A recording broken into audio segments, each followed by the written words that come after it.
One pharaoh tried to destroy Egypt's gods, and Egypt almost deleted him from history. His name was Akhenaten, born Amenhotep IV, ruler of Egypt's 18th dynasty. He inherited a kingdom where religion was not separate from power. It was power's foundation. Egypt's gods were everywhere, in temples, festivals, names, tombs, kingship, and daily life. At Thebes, the god Amun had become especially powerful, supported by enormous temples and wealthy priesthoods. The pharaoh was expected to maintain balance with the gods, not rewrite the divine order from the throne. But Akhenaten's reign began to push one god above all others, the Aten, the visible disk of the sun. At first, this looked like emphasis, not revolution. Egypt had always absorbed new religious priorities. Then the change became more radical. Aten worship moved to the center of royal ideology. The king presented himself and Nefertiti as the unique bridge between the Aten and Egypt. This was not just theology, it changed who controlled access to sacred power. If the Aten alone mattered most, then the old temple networks lost status, wealth, and authority. That made Akhenaten's reform a political attack as much as a religious one. Public worship of Egypt's older gods was reduced, while Aten became the focus of royal religion.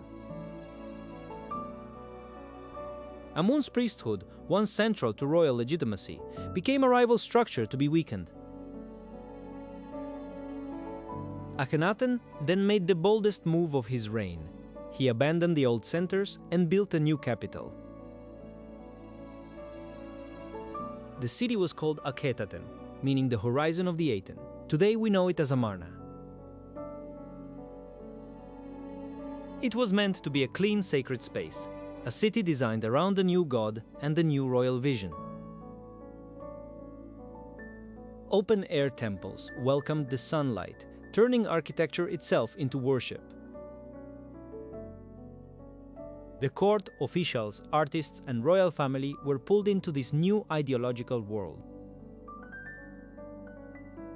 Even Egyptian art changed. Amarna images showed elongated forms, intimate family scenes, and a startling new style. Akhenaten wanted Egypt to see him differently, not just as a traditional pharaoh, but as the chosen servant of Aten. Nefertiti was not a background figure in this world. She appeared beside the king in acts of worship and power. The royal family became part of the cult's public image, almost like a sacred household under the sun. This made the reform visually powerful, but also dangerously narrow. Traditional Egypt had room for many gods, many regions, and many priesthoods. Akhenaten's system concentrated religious meaning around one god, one city, and one royal family. That concentration created enemies, especially among those whose power depended on the old temples. It may also have weakened the normal language of Egyptian unity because ancient Egypt was built on continuity. Foreign affairs and imperial control may have suffered as the court focused on its religious project. Egypt was still powerful, but Akhenaten's revolution consumed attention at the center. For ordinary Egyptians, the change may have felt less like enlightenment and more like disruption. The old gods had protected families, villages, graves, harvests, and the afterlife for generations. Removing them from official prominence meant disturbing the emotional foundations of Egyptian life. That is why the reform was so dramatic. Akhenaten was not changing a policy. He was changing reality itself. After Akhenaten died, the system collapsed quickly. His successors moved away from Atenism and began restoring the old gods. Tutankhamun, probably born Tutankhaten, changed his name to honor Amun again. That name change says almost everything. The revolution was being reversed at the level of royal identity. The court left Amarna, and the new capital lost its reason to exist.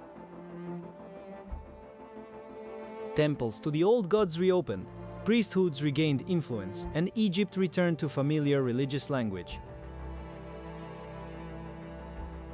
But restoration was not enough. Later rulers tried to erase Akhenaten's memory. His monuments were dismantled, his images damaged, and his name was excluded from king lists. The state treated him almost like a wound in history.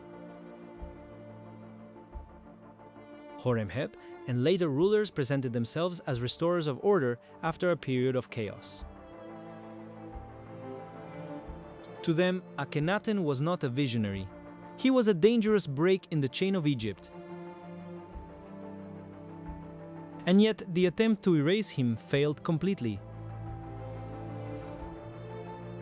The broken traces of Amarna preserved one of the strangest episodes in ancient kingship. Akhenaten's revolution was too sudden for a civilization that worshipped eternity. He challenged gods, priests, cities, art, memory, and the meaning of the pharaoh himself. Egypt answered by restoring the gods and bearing his name. But history remembered the man Egypt tried to delete.